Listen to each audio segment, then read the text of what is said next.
ಕಡಗಂಚಿಯಲ್ಲಿರುವ ಕರ್ನಾಟಕ ಕೇಂದ್ರೀಯ ವಿಶ್ವವಿದ್ಯಾಲಯದಲ್ಲಿ ಸೋಮವಾರ doctor Ambedkar centre for excellence ಮತ್ತು ಅಮರ್ಜಾ ಮಲಪ್ರಭಾ ಹಾಗೂ ನರ್ಮದಾ ಎಂಬ 3 ವಸತಿ ನಿಲಯಗಳನ್ನು ಕೇಂದ್ರದ ಸಾಮಾಜಿಕ ನ್ಯಾಯ ಹಾಗೂ ಸಬಲೀಕರಣ ಖಾತೆಯ ರಾಜ್ಯ ಸಚಿವರಾದ ಎ ನಾರಾಯಣಸ್ವಾಮಿ ಅವರು ಉದ್ಘಾಟಿಸಿದರು.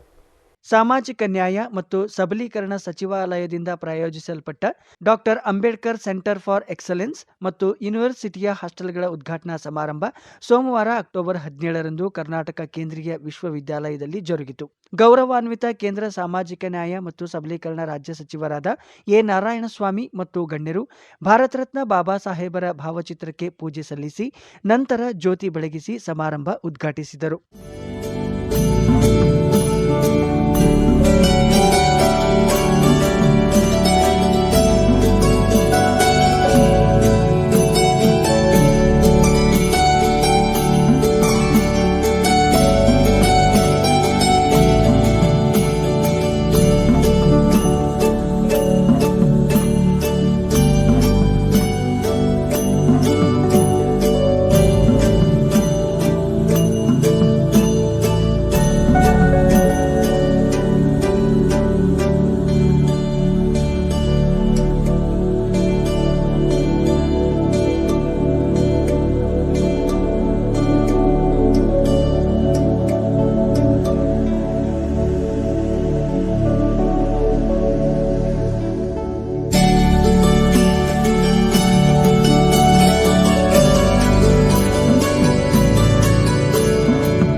ಕಾರ್ಯಕ್ರಮಕ್ಕೆ ಆಗಮಿಸಿದ ಗಣ್ಯರನ್ನು ಈ ಸಂದರ್ಭದಲ್ಲಿ ಸತ್ಕರಿಸಿ ಗೌರವಿಸಲಾಯಿತು.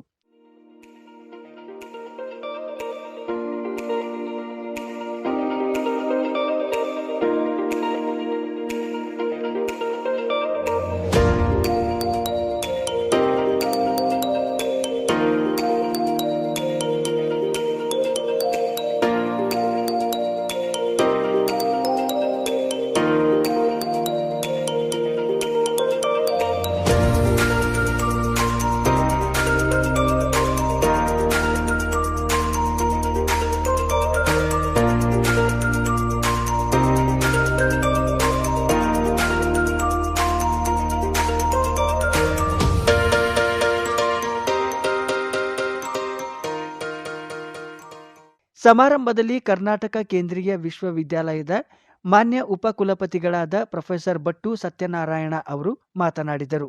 Member of parliament doctor Umesh ji Yadav ji just left because of some other occasion. Honourable president of Kalyana Karnataka human resources agriculture and cultural society Shri Basavaraj Patil Sedam ji. Honorable Chairman Kalyana Karnataka Regional Development Board and MLA Sri Dattatreya C. Patil Revurji. Honorable Member of Legislative Assembly Aland Sri Subhas R. Guttedarji. Honorable Member of Legislative Council Sri P.G. Patilji and Professor Bhaskar Donur, the Registrar, and Dr. Sangamesh, Coordinator, guests, deans, head of the departments, coordinators. So today we are organizing this program to inaugurate the Dr. Ambedkar Center for Excellence to give civil service coaching to the candidate belongs to the SC category. This is sponsored by the Ministry of Social Justice and Empowerment, Government of India. And coming to this about our university, the university is spread across 654 acres of land with buildings supporting academic, administrative amenities required for higher education institution. It is built on its own campus, housing 27 departments, 11 schools, 3 centers. The university has a state-of-the-art library facility, including digital library with online access to books and journals. The infrastructure development at CUK is focused on creating a required environment for imparting quality education. Presently, there are about 2,000 students enrolled in UG, PG and PhD programs, and the faculty members of various departments of the university are able to publish a good number of research publication papers in well-cited and high impact factor journals, in addition to papers, articles in proceedings, books and book chapters. Further, the research at the university resulted in the filing of patents and also expanding partnerships, collaborations with national and international institutions, organizations, in addition to successful doctor Ambedkar centre for excellence ಮತ್ತು ಅಮರ್ಜಾ, ಮಲಪ್ರಭಾ ಹಾಗೂ ನರ್ಮದಾ ಎಂಬ 3 ವಸತಿ ನಿಲಯಗಳನ್ನು ಕೇಂದ್ರದ ಸಾಮಾಜಿಕ ನ್ಯಾಯ ಹಾಗೂ ಸಬಲೀಕರಣ ಖಾತೆಯ ರಾಜ್ಯ ಸಚಿವ ಎ ನಾರಾಯಣಸ್ವಾಮಿ ಉದ್ಘಾಟಿಸಿ ನಂತರ ಮಾತನಾಡಿದರು. ಅಂಬೇಡ್ಕರ್ ಸೆಂಟರ್ ಫಾರ್ ಎಕ್ಸಲೆನ್ಸ್ ಕೇಂದ್ರ ಉದ್ಘಾಟನೆ ಮಕ್ಕಳಿಗೆ ಕೇವಲ ಪಠ್ಯ ಬೋಧಿಸದೆ ಸಮಾಜದಲ್ಲಿ ಆದರ್ಶಪ್ರಾಯ ಜೀವನ ಸಾಗಿಸುವುದಕ್ಕೆ ಪೂರಕವಾಗಿ ಮೌಲ್ಯಯುತ ಶಿಕ್ಷಣ ಮತ್ತು ಸಂಸ್ಕಾರ ನೀಡಬೇಕು ಎಂದು ರಾಜ್ಯ ಸಚಿವ ಎ ನಾರಾಯಣಸ್ವಾಮಿ ಹೇಳಿದರು.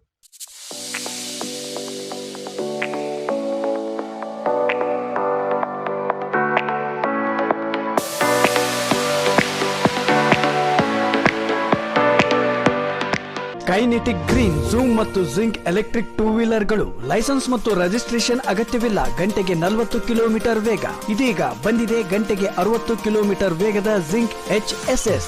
ಅತಿ ವೇಗ ಮತ್ತು ದೀರ್ಘ ಚಲನೆ. 3 ಗಂಟೆಗಳ ಪ್ರತಿ ಚಾರ್ಜಿಂಗ್ ನಿಂದ 120 ಕಿಲೋಮೀಟರ್. ಇದಕ್ಕೆ ಲೈಸೆನ್ಸ್ ಮತ್ತು ರಿಜಿಸ್ಟ್ರೇಷನ್ ಅಗತ್ಯವಿದೆ. ಮಹಿಳೆಯರಿಗೆ, ಕಾಲೇಜು ವಿದ್ಯಾರ್ಥಿಗಳಿಗೆ ಅತ್ಯಂತ ಸೂಕ್ತ. ಟೆಸ್ಟ್ ರೈಡ್ ಮತ್ತು ಬುಕಿಂಗ್ ಆಗಿ ಭೇಟಿ ಕೊಡಿ ಆರ್ತಿ ಎಂಟರ್ಪ್ರೈಸಸ್, ಟಿವಿ ಸ್ಟೇಷನ್ ಹತ್ತಿರ, ಹುಮ್ನಾಬಾದ್ ರೋಡ್, ಕಲಬುರಗಿ.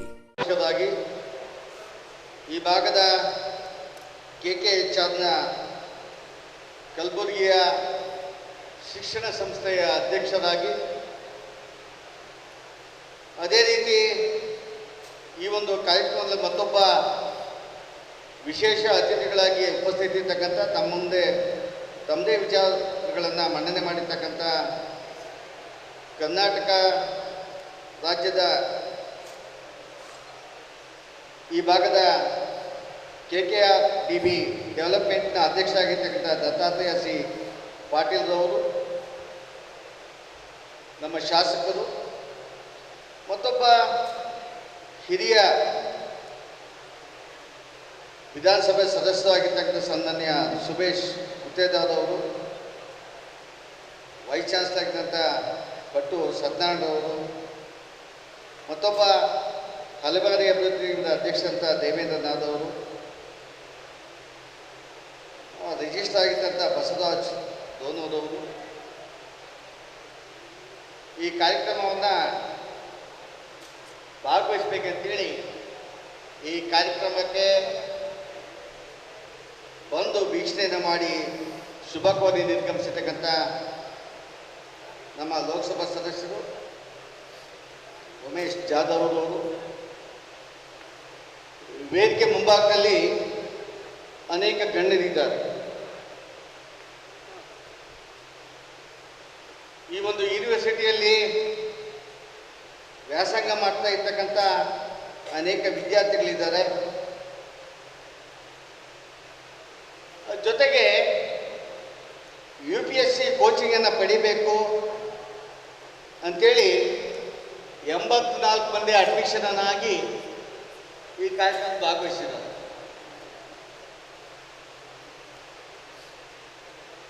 ಭಾಳ ನಮ್ಮ ಶಾಸಕರು, ನಮ್ಮ ನಾಯಕರು ಭಾಳ ಮೆಚ್ಚುಗೆಯನ್ನು ವ್ಯಕ್ತಪಡಿಸಿದ್ದಾರೆ. ಇದು ಅವಶ್ಯಕತೆ ಇತ್ತಾ ಇಲ್ವಾ ಈ ದೇಶದಲ್ಲಿ ಅನ್ನೋದು ಪ್ರಶ್ನೆ ಅನೇಕರ ಮುಂದೆ ಇದೆ.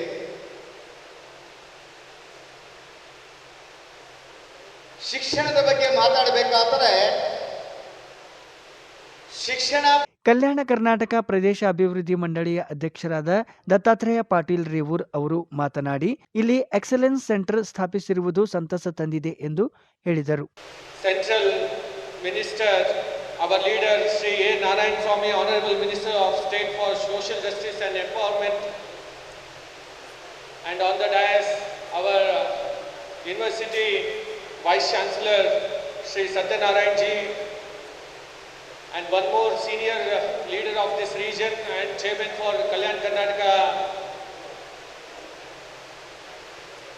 Kalyan Karnataka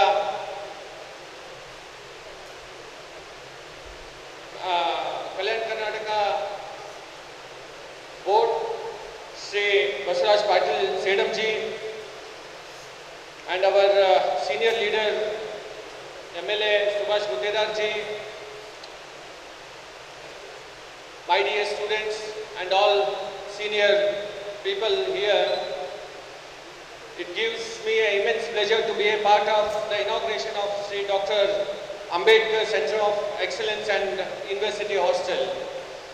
Central University of Karnataka, being in the region of Kalyan Karnataka, is a significant contribution to eradicate regional imbalance and disparity in the higher education. The university is growing lean and bonds during the period of Sri Vice Chancellor, our Satyanarayan ji. It is a dream project of the central government to uplift youth of this region and other states. The university, in the true spirit, represents India. Thus, it is the future, further in the cap of it's a feather in the cap of Kalyan Karnataka region also. A decade-old university is inching towards bringing change in the lives of youth through the new national education policy brought by our Honorable Prime Minister Sri Narendra Modi ji. And Karnataka is the first state to implement the new national education policy. It feels me proud that saying in the entire nation, Karnataka is the first state to implement the new national education policy. In the entire nation, Karnataka is the first state. So, I feel immensely happy for implementing the Karnataka being the first state in the nation. The education policy has characteristic of the knowledge and skill building of the precondition to equip the youth, who will be trained enough to become the job creators rather than job seekers. The significant context of the inaugural ceremony is to equip the disparate section of the society through Dr. Baba Saheb Ambedkar Center of Excellence. It is a visionary initiative of the central government to uplift the education system for the SC and ST students of this region and the country. The student will be having an opportunity to new exposures and experience through engaging with the role model teachers during the UPSC coaching. I came to know that many students from the states have also taken the admission in this UPSC coaching. The state and the center need well-trained administrators. Training center for the stature of Dr. Baba Saheb Ambedkar Center of Excellence is a true gift of the university to the depressed section of the region. ಕಾರ್ಯಕ್ರಮದಲ್ಲಿ ಕಲ್ಯಾಣ ಕರ್ನಾಟಕ ಮಾನವ ಸಂಪನ್ಮೂಲ ಕೃಷಿ ಹಾಗೂ ಸಾಂಸ್ಕೃತಿಕ ಸಂಘದ ಅಧ್ಯಕ್ಷರಾದ doctor Basavaraj Patil Sedam ಅವರು ಕೂಡ ಮಾತನಾಡಿದರು. आज हमारे केंद्रीय विश्वविद्यालय को आकर एक महत्वपूर्ण 2 प्रोजेक्ट को उन्होंने उद्घाटन किया है. ये हमारे लिए और इस विश्वविद्यालय के लिए एक ऐतिहासिक प्रसंग है. ऐसे प्रसंग में मैं अपने आप उनको हृदय से अभिनंदन करता हूँ. और सामान्यतः यह एक नया विश्वविद्यालय है. विद्यार्थियों को ठहरने के लिए स्थान की अभाव बहुत है. इसको पूर्ति करने के लिए उनके मंत्रालय द्वारा 2 भवन के निर्माण, उसके लिए उन्होंने जो अनुदान दिया, आज उसका विधिवत लोकार्पण हुआ है. वैसे ही आदरणीय दत्तात्रेय पाटिल रेवूर के नेतृत्व में वे भी इस विश्वविद्यालय के विद्यार्थियों के लिए अपने कल्याण कर्नाटक बोर्ड से एक विशिष्ट धनराशि देकर उन्होंने भी एक भवन की निर्माण करके दिया. ये गुलबर्गा में होने के कारण यह सुविधा इस बोर्ड के द्वारा मिला है. और यहाँ पढ़ने वाले विद्यार्थियों को एक वातावरण रहे, ये अपेक्षा है। विशेषकर इसके साथ साथ जो 1 अक्टूबर से जो अंबेडकर जी का सपना था, जिसको आवाज़ नहीं उनको आवाज़ देना, वॉइस टू वॉइसलेस मैन, यह एक महत्वपूर्ण केंद्र यहाँ पर प्रारंभ करते हुए साथ ही साथ उसका एक विशेष कार्यक्रम जो स्पेशल कोचिंग सेंटर भी 1 अक्टूबर से शुरू हो रहा है, यह भी एक बड़ा आनंद का बात है। तो ये ऐसे प्रसंग में मंच पर आसीन सभी उपस्थिति लोग और विशेषकर इस विश्वविद्यालय के वाइस चांसलर और सारा उनका जो टीम है, हम ये अपेक्षा करते हैं, यह विश्वविद्यालय हो सकता है यह नया है, लेकिन आज के एनईपी की नई शिक्षा नीति को नए ढंग से यहाँ पर जारी करते हुए भारत का एक